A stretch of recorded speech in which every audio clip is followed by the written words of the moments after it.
चलतु आम स्टार्ट करना पोई आलू एठी बैगण टमाटो बेसर देकी एठी बड़ी पकईकी गोटे तरकारी करवा। बर्तमान कढ़ई आमर तेल पड़ सारे एठी बड़ी तक आम भाजी नहीं जा बड़ीटा भाजिकी काढ़ीदेली एठी तेल टिके पकईकी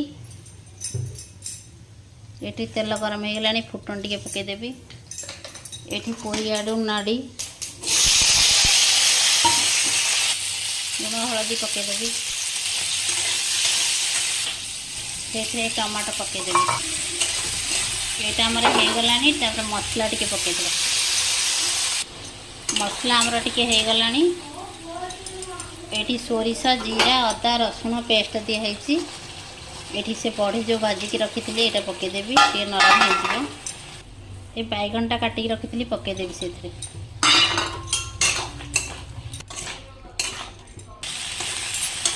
एबे चलतु पोई पकईदवा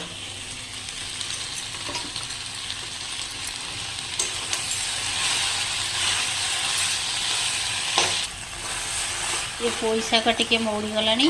ये पानी अल्प टिके देदेवा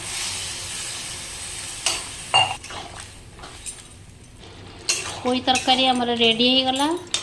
गैस ऑफ करदबा।